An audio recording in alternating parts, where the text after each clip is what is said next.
is up, y'all? Good to see you guys. As of this recording, it is Monday, and we had just had a brilliant weekend of work. So many things have changed.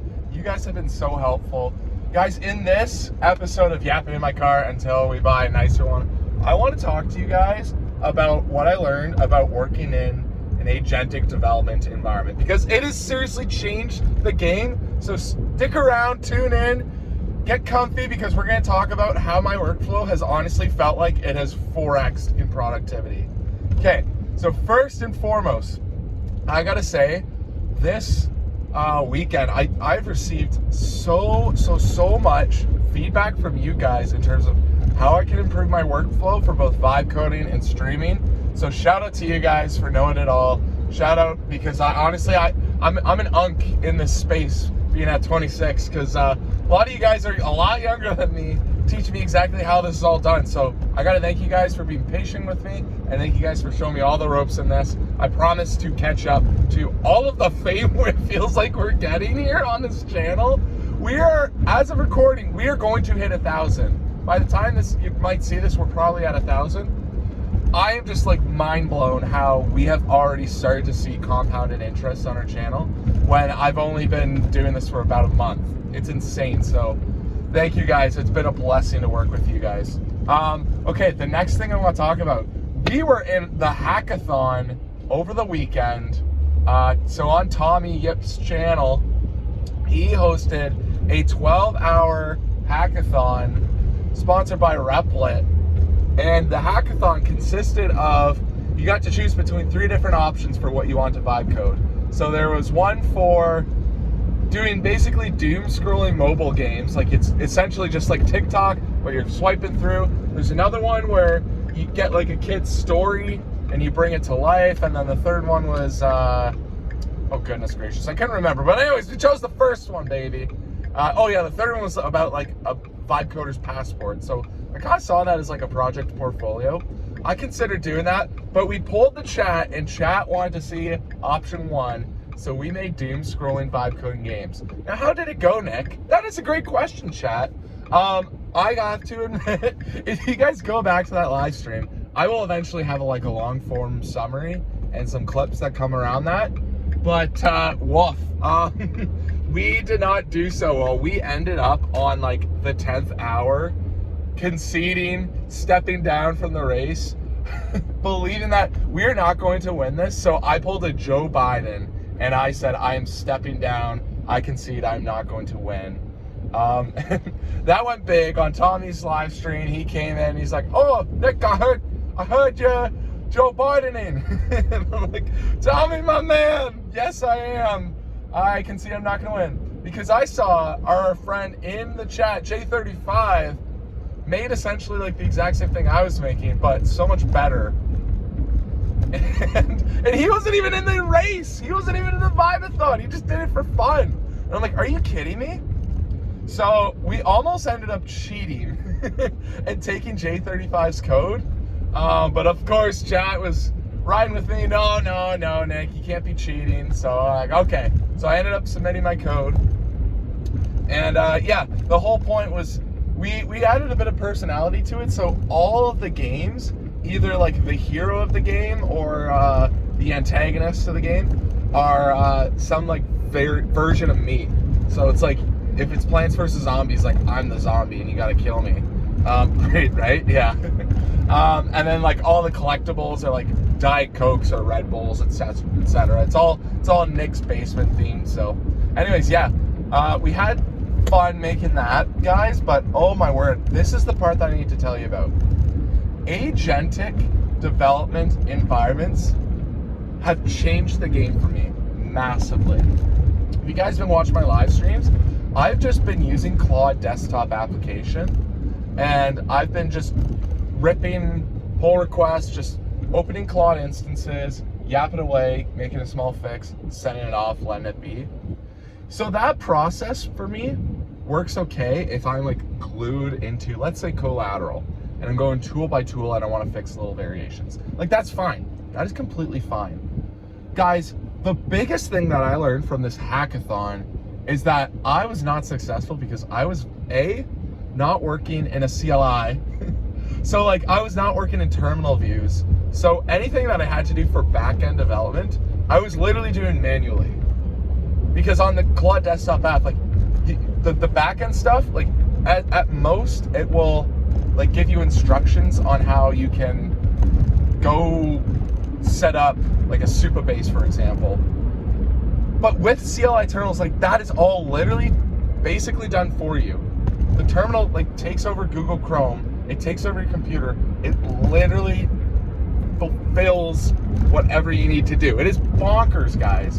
And I honestly feel like an idiot for not going in it earlier. Like I always thought like, oh, it's not a priority item to set up a CLI, and I never knew like Warp existed, which is good entry level of like free ADE. The big thing that I realized like is organization. Like being in an ADE where you have however many Claude terminals you need, and then you have your sidebar for all the different jobs you have. This is exactly what I needed to stay organized and what I was missing in the hackathon. Because guys, like in the hackathon, when you're setting up all these things, yeah, you want to stay organized. You want all your windows to stay open so you can keep the context. You don't want to have to like scroll and try to find it again. If you're working on other projects, like guys, now with this ADE, I'm literally I'm capable of sending a couple prompts off like in different windows in the in like a hackathon, for example, and then as those are cooking, okay, I'll go to CoLateral. I'll like play with a couple prompts here.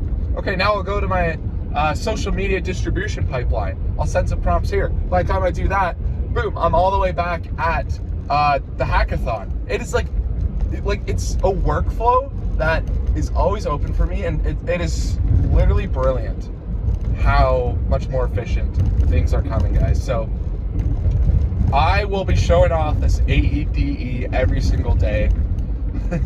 Originally, I said somewhat of a promise of I will stick to Google Chrome because I want to show people who are not into Vibe coding it is as easy as just downloading the desktop app or even using Google Chrome.